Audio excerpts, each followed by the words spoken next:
Milord, आज हमारी अदालत में मौजूद हैं डॉक्टर कयूम। सलाम वालेकुम। देखिए, आप पर सबसे पहला आरोप यह है कि आपकी एक्सपायर्ड दवाइयां खाकर आपके पेशेंट मर जाते हैं। भाई तो बदनाम करने की साजिश है भाई जो दवाइयां पहले से एक्सपायर्ड है मतलब मरी हुई हैं, वो भला मरीज को क्या मारेंगे? देखिए, आप पर यह भी आरोप है कि आप दूसरे डॉक्टरों से ज्यादा दवाई देते हैं। अरे भाई, बीमारी की जांच करने में कौन वक्त बर्बाद करे, अपना भी और मरीज का भी।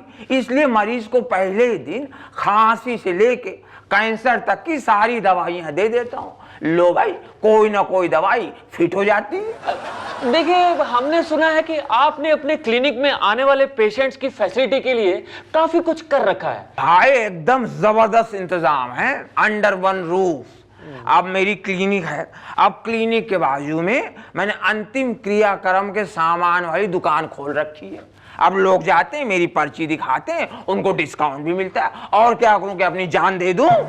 देखिए, आप पर यह भी आरोप है कि आप दिन में तो अपने क्लिनिक में काम करते हैं, लेकिन शाम को आप कहीं और काम करते हैं। कहां जाते हैं आप? भाई सीधी सी बात है, दिन में तो रहता हूं मैं अपने क्लिनिक में, और शाम को अल्लाह झूठ ना बुलाए मैं पहुंच जाता हूं कब्रिस्तान में। भाई, जिन पेशेंट से मैंने कमाई की है, पूरी फीस वसूली है, जो कभी मेरे पेशेंट हुआ करते थे, मेरा फर्ज बनता है कि उनके आखिरी के सारे काम मैं अपने हाथ से करूं। और क्या मैं अपनी जान दे दूं? गौर से सुनिए, आज हमारी अदालत में मौजूद है एक ऐसा शख्स जो सारे क्रिकेट खिलाड़ियों को अपनी उंगलियों पर नचाता है। यह शख्स इतना शातिर है, इतना चालबाज है, इतना बड़ा धोखेबाज है, और वो शख्स है। Hello hello. तुम सटोरी हो? नहीं तो क्या कटोरी है? देखो, तुम पर सबसे पहला इल्जाम यह है कि तुम क्रिकेट मैच फिक्सिंग करते हो। अरे, ये तो बहुत बड़ा काम है, मामूली काम नहीं है। तुम करके दिखाओ। तुम अकमल, बट शाहिद, इनसे मीटिंग भी नहीं कर पाओगे। इसमें बहुत मेहनत करनी पड़ती है, देखना पड़ता है कौन सा प्लेयर कब निकल रहा है, होटल से कब पहुंचा, प्रैक्टिस में कब पहुंचा, कहाँ खाना खा रहा है, किसकी कौन सी गर्लफ्रेंड है, उसकी गर्लफ्रेंड को खुद गिफ्ट देना पड़ता है, उसको पटाना पड़ता है, इसको निकालना पड़ता है, स्टेडियम में जो घास काटता है उसको भी पटाना पड़ता है, फोटोग्राफर को पटाना पड़ता है, तब ये गर्लफ्रेंड वगैरह फूटती हैं, फटती हैं, तब जाके काम होता है। भाई साहब, ये बहुत बड़ा काम है, ये प्रोफेशन नया निकला है। अब किसी को रोजगार मिला है, उसमें आपको क्या परेशानी है? देखो, तुम पर यह भी इल्जाम है कि तुम नेताओं को गाली देते हो। तो क्यों ना दूं गाली, क्यों ना दूं? अभी नेता लोग दिल्ली में बैठ के हमें गाली दे रहे हैं, वैसे ही हमारे मौसेरे भाई हैं, ये भी तो फिक्सिंग करते हैं पार्लियामेंट में बैठ के। हमें सब पता है कितने में एमपी बिकता है, कितने में एमएलए बिकता है। इतने करोड़ ले लो, हम तुम्हारी पार्टी में आ जाएंगे, हमें मंत्री पद दे देना, हम उनको छोड़ के इधर आ जाएंगे, हमको ये पोस्ट दे देना, हमारे इतने आदमी को जॉब दिला देना, हमें कॉलेज बनवा के दे देना, हम तुम्हें ज्वाइन कर लेंगे। फिक्सिंग तो नेता लोग भी करते हैं।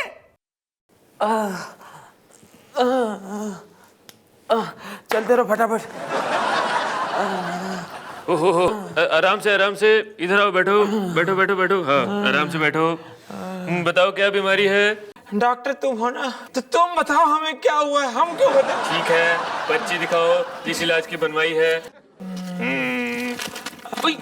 क्या हुआ? अरे, ये तो आंखों की इलाज की पर्ची है, और ये ऑर्थोपेडिक डिपार्टमेंट है, यहाँ पे हड्डियों का इलाज होता है। अरे डॉक्टर साहब, आंखों के इलाज के लिए हम अस्पताल आए हैं, मगर इतनी लंबी लाइन वहाँ लगी पर्ची बनवाने के लिए। पैर कुचल गया, पैर में दर्द हो गया, देखो कहीं कटोरी वटोरी ना निकल गई हो। डॉक्टर साहब, आँख का तो क्या है, एक आंख में मोतियाबिंद है, एक से सब देख लेंगे। अगर पैर खराब हुए तो आना जाना बंद हो जाएगा, इसलिए यहाँ पहले आए, आप पैर का इलाज कर दो। लेकिन यहाँ इलाज करवाने के लिए आपको पर्ची बनवानी पड़ेगी। फिर पर्ची, फिर लंबी लाइन। अरे, राम को प्यारा होने से अच्छा है कि राम भरोसे जी लो।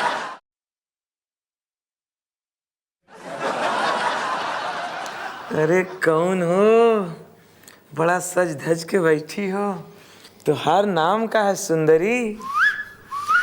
महंगाई। अच्छा सुनो, हमसे शादी करोगी? सोच लो, महंगा पड़ेगा। अरे अब कितना महंगा पड़ेगा, ऑलरेडी तो भुगत रहे हो, और महंगा हो जाएगा, भुगत लेंगे। तो अपना बताओ। जाओ जाओ, हम आम आदमी के मुंह नहीं लगती। अच्छा, गले तो आम लोगों के पड़ती हो, ये बड़े लोगों को तो तुमसे कोई फर्क भी नहीं पड़ता। अच्छा छोड़ो, तो उम्र क्या है? सिर्फ 80। क्यों मजाक कर रही हो? तुम तो 20 इयर्स की लग रही हो, कम सीन बाला। वो क्या है ना क्या है? कि हम हर साल हाँ। 4 गुना बढ़ जाती हैं। अच्छा सुनो, तुमसे विनती कर रहे हैं, हमसे शादी कर लो। हमारे जैसा बाका छोरा कहीं नहीं मिलेगा। विनती कर रहे हैं, वरना हम सरकार से शिकायत कर देंगे। सरकार से क्या शिकायत करोगे? हम तो सरकार की ही बनाई हुई महंगाई है। अच्छा जो भी हो, शादी कर लो, कह रहे हैं शादी कर लो हमसे। देखा आप लोगों ने, एक बार फिर से महंगाई ने आम आदमी के मुंह पे तमाचा मार दिया। आज हमारे साथ है गुजरा हुआ साल 2010। जी हाँ, आइए करते हैं उनसे कुछ बातचीत। Hello hello. तो 2010 जी। खबरदार खबरदार, अगर मुझे जी कहा, 1 जी 2 जी है, 2 जी CWG है। जी सम्मान की बात नहीं है, ये अपमान की बात है। सर, ये आपके कपड़ों पे दाग कैसे? क्या लिखा हुआ है? करप्शन, स्कैम, महंगाई, अरे CW स्कैम। ये तो बेटा मेडल है जो हमारे नेताओं ने हमें दिए हैं। तो ये मेडल आपको नेताओं की काबिलियत की वजह से मिले हैं? अच्छा, काबिलियत के जो मेडल होते हैं वो तो बैंकों में जमा हो जाते हैं। ये तो वो घोटाले, वो करप्शन है जिसमें नेता लोग पकड़े गए। जैसे कि जाने वाले से हर बार पूछा जाता है कि तुम्हारी आखिरी इच्छा क्या है, तो आप बताइए आपकी आखिरी इच्छा क्या है? बेटा, मेरी एक ही इच्छा है कि जाने से पहले जो अपना अभिषेक है उसकी एक ऐसी फिल्म रिलीज हो जो दबंग का भी रिकॉर्ड तोड़ दे। सर, ये तो इम्पॉसिबल है, नामुमकिन नहीं, तो हो ही नहीं सकता। फिर मैं नहीं जा रहा हूँ। चौहान, छवल, करप्शन, महंगाई, CWG। रुको रुको रुको, मैं जा रहा हूँ। 2011 बेटा, आओ आओ गद्दी संभालो। 2011 हैप्पी न्यू ईयर। सब लोग खुश रहो, जीते रहो। आज हमारे साथ है सेलिब्रिटी फिटनेस ट्रेनर। आइए करते हैं उनसे कुछ बातचीत। पूछो पूछो पूछो। आपका कहना है कि बपीदा को वेट लिफ्टिंग की जरूरत ही नहीं है। वो तो 2400 घंटे अपना इतना बड़ा वजन उठा के घूमते रहते हैं, ऊपर से जेवरों का वजन। उन्हें अलग से जिम में आके वजन उठाने की जरूरत क्या है? सर, आपका कहना है द ग्रेट कली जिम की जगह बाहर एक्सरसाइज करते हैं, वो क्यों? वही कली को जितना वजन चाहिए उठाने के लिए उतना वजन जिम में है ही नहीं। और जहां कोई आदमी उसको खाली मिल गया, वो पूरे पूरे आदमी को उठा लेता है और उसी से एक्सरसाइज करता है। सर, आपका कहना है कि राजपाल यादव आपकी जिम में बहुत मदद करते हैं। जब किसी क्लाइंट को 5 किलो का रॉड उठाना पड़ता है तो मैं राजपाल को एक रॉड में बांध देता हूँ और क्लाइंट उसी को उठा के एक्सरसाइज करता है। आप ये भी कहते हैं कि श्रेयस गिरपड़े आपको जिम में काफी सपोर्ट करते हैं। कौन सपोर्ट करता है? श्रेयस गिरपड़े जी। वो मुझे सपोर्ट करेगा? वो क्या सपोर्ट करेगा? उसको तो खुद सपोर्ट की आवश्यकता है। देखो, तुम पर यह भी इल्जाम है कि तुम क्रिकेटर्स को मैदान के बाहर से डायरेक्शन देते हो। क्या ये बात सच है? ये सच्ची बात है। पब्लिक ये समझती है कि क्रिकेटर लोग अंपायर के इशारे में खेल रहे हैं, जबकि वो हमारे इशारे में खेलते हैं। मैं सच बता रहा हूँ भाई साहब, अगर ये क्रिकेटर लोग अंपायर के इशारों पे खेलेंगे ना तो भूखे मर जाएंगे। फिर देखो, तुम पर यह भी इल्जाम है कि तुम्हारा कहना है कि तुम क्रिकेटर से ज्यादा मेहनत करते हो। और क्या, हम फिक्सर लोग इनसे ज्यादा मेहनत करते हैं। क्रिकेटर लोग कहाँ खेलते हैं? सिर्फ स्टेडियम में। हमें कहाँ कहाँ खेलना पड़ता है? होटल में, रेस्टोरेंट में, क्लब में, छत पे, स्टेडियम के पीछे, बाकड़े पे, हवाई जहाज के अंदर। कितनी ट्रेवलिंग हो जाती है हमारी। देखिए, हमने सुना है कि तुम पाकिस्तान क्रिकेट कंट्रोल बोर्ड को डिसॉल्व यानी कि खत्म करना चाहते हो। और क्या, ये पाकिस्तान क्रिकेट कंट्रोल बोर्ड करते क्या है? पूरे साल यही काम करता है। इस खिलाड़ी पे बैन लगा दो, इसका बैन हटा लो, इससे ले लो, इसको फिर वापस ले लो। शाहिद को 3 साल के लिए कर दो, अच्छा उसने दे दिया, अच्छा 1.5 साल के लिए कर लो। और अकरम को फिर से बुला लो, उसको फिर से निकाल लो। अकमल को भगाओ, इसके दांत बहुत बड़े, इसको निकाल लो। उसको बट को ले आओ, वो बट बगैर बैठ के आ गया, उसको हटाओ, इसको खिसकाओ। यही तो करते हैं। और करते क्या है? देखो तुम पर अगला इल्जाम ये है कि अरे एक सेकेंड यार, इसी में बिजी कर दिया, मुझे और भी तो काम है। हेलो, हाँ, कितने में खेल रहा है? 99 पे? 9 बॉल डालो साले को। मिलॉर्ड, आज हमारी अदालत में मौजूद हैं नगर पालिका के बाबू मिस्टर AAKR। अबे ये कौन सा नाम रख दिया? अरे ये आप ही का नाम है, एक मिनट मैं बताता हूँ। सर, मिस्टर आमदनी अठन्नी खर्चा रुपया, बताओ ये भी कोई नाम हुआ? कमाल है भाई, आप शुरू रहो। देखिए, आप पर सबसे पहला इल्जाम ये है कि आप मच्छरों को मारने के लिए कुछ नहीं कर रहे, जिसकी वजह से वो हमारा खून चूसते हैं। अबे मेरा दिमाग खराब हो रहा है तेरे सवाल से। मच्छर तेरा खून पी रहे हैं, तू बड़ा परेशान हो रही है। मेरा अफसर सालों से मेरा खून पी रही है, मेरे ऊपर दबाव डाल रही है, और कमा के लाओ और कमा के लाओ, तब तेरी अदालत कहाँ चली जाती झुमरी तलैया। देखिए, आप पर यह भी इल्जाम है कि आप कई बार शाम को 5 बजे के बाद ऑफिस में सोते हुए पाए जाते हैं, ऐसा क्यों? दिन भर सुस्ताते 5 बजे तक नींद आ ही जाती है। जब नींद आ जाती है तो भाई मैं टेबल पे सो जाता हूँ। जब टेबल पे सो जाता हूँ तो मेरा ओवर टाइम बन जाता है। जो ओवर टाइम में मिलता है तो ना लूं। देखिए, आप पर यह भी इल्जाम है कि आप शिकायतें सिर्फ सुनते हैं, उनको पूरा नहीं करते। अबे क्यों पूरा करूं भाई? मैं सुनी सुनाई बातों पे यकीन नहीं करता भाई मियां। हैं? साथी हाथ बढ़ा भैया साथी रे। ए ननको, खड्डा खोदो, भरो भरो जल्दी, मट्टी भरो। साथी हाथ भरो साथी, भरो फटाफट भरो, खड्डा खोदा है, मट्टी भरो, बंद करो खड्डा। साथी हाथ भैया, क्या बात भैया? हमका एक बात बताओ। हाँ, ये तुम दोनों जन कर का रहे हो? ये तुम जो हो खड्डा खोदे ही जा रहे हो, और ये जो है हाँ, ये खड्डा भरते जा रहा है मट्टी से। ये तुम दोनों जन पगला गए हो का? नहीं समझे भैया, हम लोग महानगर पालिका से हैं। नमस्कार, हमारा नाम है गजोधर, हमारा डिपार्टमेंट है खड्डे खोदना। और मनोहर भैया हैं, उनका डिपार्टमेंट है खड्डे में खंबा डालना, मतलब पोल लगाना। ये ननकऊ हैं, इनका डिपार्टमेंट है खोदे में मट्टी डाल के खड्डे को भरना। और वो जो मनोहर है जो खड्डे में खंबा डालता है, वो कहाँ है?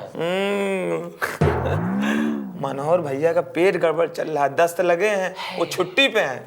तो हम लोग सोचे कि हम लोग अपना काम काहे रोके, तो हम लोग अपने काम पे लगे हुए हैं। हम खड्डा खोद रहे हैं, ननकऊ उसको बंद करते जा रहे हैं।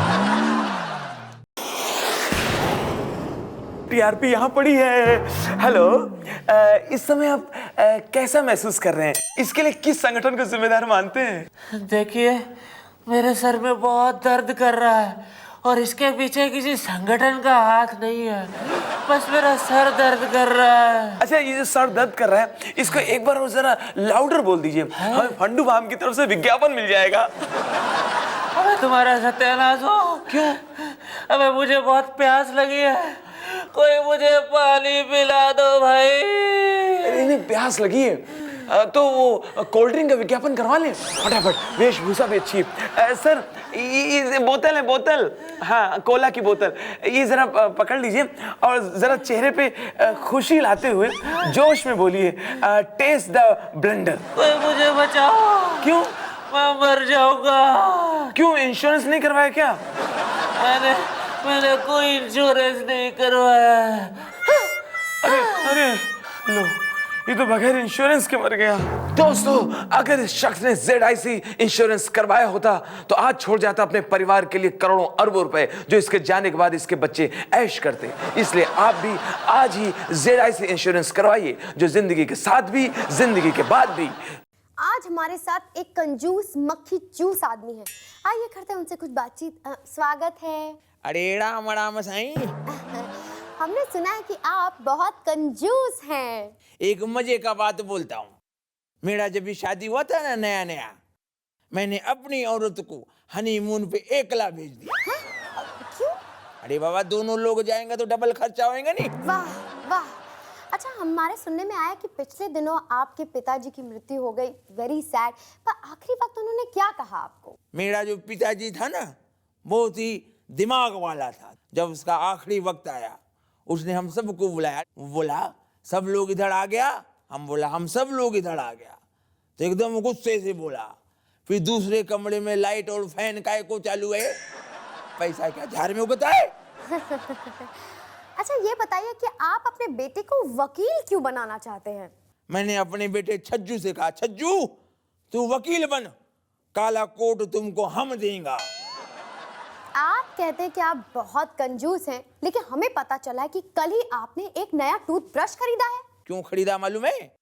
उसका एक बाल टूट गया था। एक बाल टूटने पर आपने नया टूथब्रश खरीद लिया? अरे बाबा, वो ब्रश का आखिरी बाल था। पैसा क्या झाड़ में उगता है? आज हमारे साथ है मशहूर टैलेंटेड चोर मिस्टर कालूराम। स्वागत है आपका। अस्सलाम वालेकुम। अच्छा ये बताइए कि ये आप जो चोरी करते हैं वो कैसे करते हैं? क्या चोरी करना सीखोगी? नहीं, मेरा तो ये मतलब था कि इस उम्र में आपको चोरी करते हुए शर्म नहीं आती? तो तू ही बता दे, किस उम्र में चोरी करनी चाहिए कि शर्म ना आए? आप गुस्सा मत होइए चोर सर।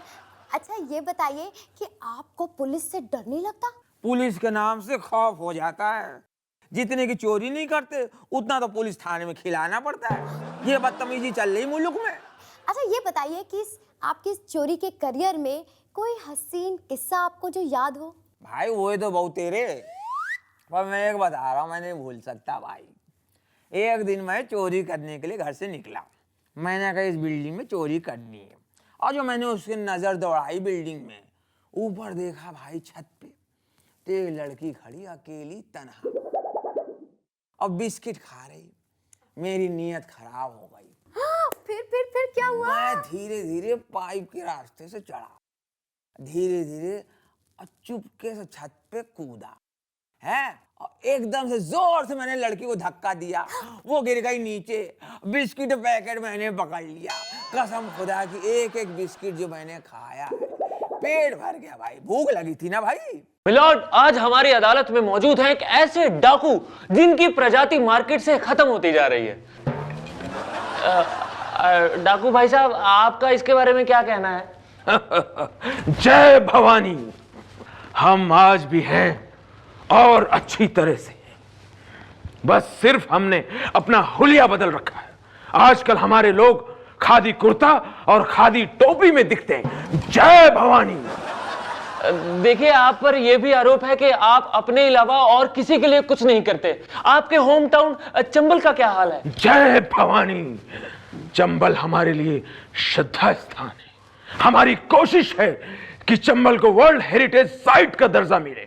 जय भवानी। देखिए, आप पर यह भी आरोप है कि आपने चुनाव में खड़े होने का वायदा किया था, लेकिन खड़े नहीं हुए। क्यों? जय भवानी। हम उनके पास टिकट के लिए गए थे। उनको मैंने बताया कि मैंने 82 मर्डर, 104 डकैती और 14 अपहरण किए। वो कहने लगे पॉलिटिक्स के लिए ये सब कम है, अगली बार और तैयारी से आना। जय भवानी। देखिए, हमने ये भी सुना है कि आप पुलिस के डर से शादी नहीं कर रहे हैं। पुलिस से कौन डरता है? पुलिस की बंदूक तो हमारे लिए खिलौना है, लेकिन घर जाकर तोप का मुकाबला कौन करेगा? इसीलिए भाई साहब मैंने शादी नहीं की। मिलॉर्ड, आज हमारी अदालत में मौजूद है एक ऐसा शख्स जो सिर्फ चंद सिक्कों के लिए पूरे देश के लोगों की भावनाओं के साथ खेलता है। जी हां, मैं बात कर रहा हूं क्रिकेट मैच फिक्सर की। Hello hello. देखो, तुम पर सबसे पहला इल्जाम यह है कि तुम क्रिकेट मैच फिक्सिंग करते हो। हाँ तो ना करूं? ये प्रोफेशन नया नया निकला है, इसमें काफी लोगों को रोजगार मिल रहा है। फिर मैंने देखा हर देश के लोग फिक्सिंग कर रहे हैं, हर खिलाड़ी फिक्सिंग में शामिल है, तो मैं भी शामिल हो गया। देखो, तुम्हें पता है कि तुम्हें इससे जेल हो सकती है, तुम अंदर जा सकते हो। तो मैं बाहर क्या उखाड़ रहा हूँ? देखो, फिक्सिंग वाले खेल में सिर्फ एक मोबाइल की जरूरत होती है। हमें अंदर कर दो, हम अंदर मोबाइल अरेंज कर देंगे। जब तक मोबाइल है कोई रोक नहीं सकता। देखो, तुम्हें पता है इंडियन क्रिकेट टीम श्रीलंका से नाक कटाकर वापस लौटी है। अरे बहुत बुरा हारी है, उसमें तो मेरा बहुत नुकसान हो गया। देखो, मैं यहाँ तुम्हारे पर्सनल फायदे नुकसान की बात नहीं कर रहा हूँ, मैं यहाँ पूरे देश के नुकसान की बात कर रहा हूँ। मुसाफिर हूँ यारो भाई साहब, ना घर है ना ठिकाना भौजी, हमें बस से जाना है, बस जल्दी आना। नमस्ते। और तुझे नहीं पता?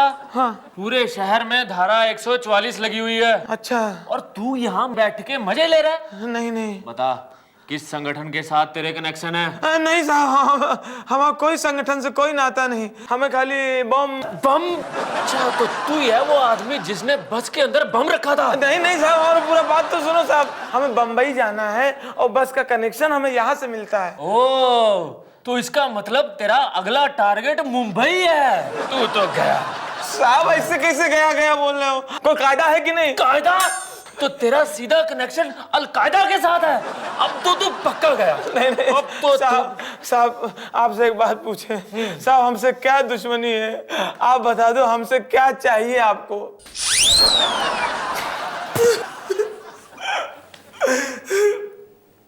जो फोड़ते हैं बम वो नहीं जाते हैं पकड़े, और आम आदमी की पुलिस उतार लेती है कपड़े। नमस्कार नमस्कार। दोस्तों, मैं जो कुछ भी कर रहा हूँ अपने देश के लिए कर रहा हूँ। मैंने अपने देश के लिए बड़े बड़े स्कूल खुलवा दिए हैं। मैंने अपने देश के लिए बड़ी बड़ी फैक्ट्रियां लगवा दी हैं। मैंने अपने देश के लिए नई नई तकनीक के अस्पताल भी खुलवा दिए हैं। क्योंकि देशवीर इनके लड़के का नाम है। अच्छा, तो ये सब अपने बेटे के लिए कर रहे हैं। अब भाइयों और बहनों, मैं ये कह रहा था कि मैंने तो सफाई अभियान भी शुरू कर दिया है। बल्कि मैंने तो खुद झाड़ू उठा के, झाड़ू लगा के सफाई अभियान शुरू कर दिया है। मैंने तो महात्मा गांधी मैदान में सफाई कर भी दी है। और करोड़ों रुपए जो केंद्र सरकार से मदद मिली है उसकी भी सफाई कर दी। मैं थोड़ा सा इमोशनल हो गया हूँ क्योंकि मेरे पे हमेशा से ये इल्जाम लगता रहता है कि मैं ऊपरी कमाई खाता हूँ। पर दोस्तों, मैं भगवान की सौगंध खा के कहता हूँ कि मैंने आज तक ऊपरी कमाई नहीं खाई है। जब भी खाई है अंडर द टेबल खाई है। आज हमारे साथ है अफगानिस्तान के प्रेसिडेंट मिस्टर हमीद हरजाई। आइए करते हैं उनसे कुछ गुफ्तगू। स्वागत है आपका सर। ओ बच्ची, क्या पूछने के पूछ। आपके जेल से 480 कैदी भाग गए और आपको अच्छा लग रहा है? अच्छा लग रहा है, हमको बहुत अच्छा लग रहा है। इससे ये साबित हो गया कि हमारे मुल्क में कहीं ना कहीं यूनिटी है। सर, आपके इतने कैदी भाग क्यों गए? वो अल्लाह, उनको भागना पड़ेगा। पुलिस की गाड़ी में उस दिन पेट्रोल नहीं था। हमें तो ये समझ नहीं आ रहा कि इतने सारे कैदी एक साथ कैसे भाग गए? वो दौड़ के भागे अपने पैरों से। सर, हमारे सुनने में आया है जब आपके वो कैदी भाग रहे थे तो आप ही के पुलिस वाले सो रहे थे। उनका सोने से भागने का कोई ताल्लुक नहीं है। हमारे पुलिस वाले तो माशाल्लाह रोज सोते, पर कैदी रोज भागते नहीं। तो आपके यहाँ पे सिक्योरिटी इतनी वीक क्यों है सर? वो कैसा बात करती तू? हमारे यहाँ का सिक्योरिटी तो बहुत ही स्ट्रॉन्ग है। हमारे सिक्योरिटी मैन को देखो, सब लंबा चौड़े, खाते पीते घर का है। सर, अब आप उन कैदियों को पकड़ने का क्या इंतजाम कर रहे हैं? उसके लिए मैं उस जेल में 480 कुर्सी मंगाई है। पर क्यों? क्योंकि हर नेता को कुर्सी का लालच होते है, और वैसे भी वो कैदी लोग पॉलिटिक्स ब्लॉक का था। आज हमारे साथ है पाकिस्तान के prime minister mister Yusuf Jhilani. आइए करते हैं उनसे कुछ बातचीत। स्वागत है आपका सर। सर, आपको पता होने के बावजूद भी आपने अमेरिका को नहीं बताया कि ओसामा कहाँ है। ये गलत बात है। जिस दिन ओबामा ने मुझसे पूछा, यकीनन मुझे पता नहीं था कि ओसामा बिन लादेन कहाँ है। उस दिन ओसामा भाई सुबह सुबह मुझे बगैर बताए पता नहीं कहाँ चले गए। सर, सब लोग कह रहे हैं कि दाऊद इब्राहिम जैसे टेररिस्ट को पाकिस्तान में छुपा कर रखा गया है। मैं इस बात से बिल्कुल इत्तेफाक नहीं रखता। हमने किसी भी आतंकवादी को छुपा के नहीं रखा है। वहां गली गली में खुलेआम आतंकवादी घूम रहे हैं। अच्छा, ये बताइए, ओसामा पर हुए ऑपरेशन के बारे में आपको पहले से नहीं पता था? ओसामा भाई का ऑपरेशन हो गया? जरूर हार्ट का हुआ होगा। अरे मुझे बताते, मैं किसी अच्छे डॉक्टर को दिखाता। सर, अब अमेरिका आपको मदद नहीं देगी तो आप अपना देश चलाएंगे कैसे? मैडम, अमेरिका मदद हमें कैसे नहीं देगी? हम मांगने में उस्ताद हैं। हम अमेरिका के सामने फिर एक कहानी रख देंगे कि हमारे यहाँ बाढ़ आई हुई है, हमारे यहाँ सूखा आया हुआ है, फिर वो मदद दे ही देगा। भाई हम मांगने में उस्ताद हैं।